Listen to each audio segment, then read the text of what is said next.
Welcome back to my channel. मेरा नाम है शमीम और आज मैं सुनाने वाला हूं बंद फ्लैट की गोपनीयता।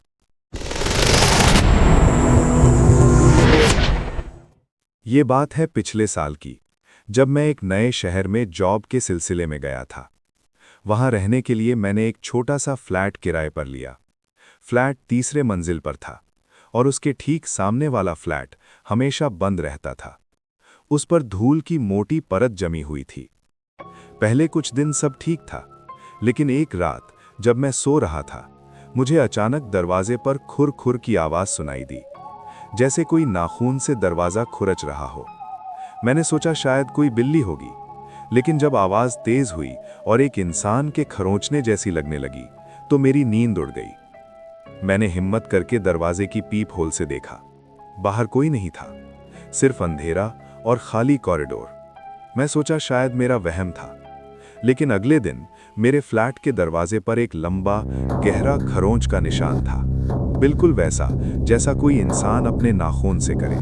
मैं डर गया। मैंने अपने मकान मालिक से उस सामने वाले बंद फ्लैट के बारे में पूछा। उसने बस इतना कहा कि उस फ्लैट में एक बूढ़ी औरत अकेली रहती थी, जो कुछ साल पहले मर गई थी और उसका कोई रिश्तेदार नहीं था। उसी रात मैं दरवाजा बंद करके सो गया।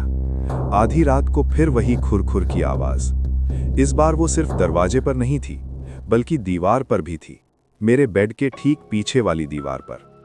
और उसके साथ एक धीमी, दर्द भरी सिसकियों की आवाज भी आ रही थी। ऐसा लग रहा था जैसे कोई रो रहा हो और खरोंच रहा हो। मैंने अपनी आंखें बंद कर लीं।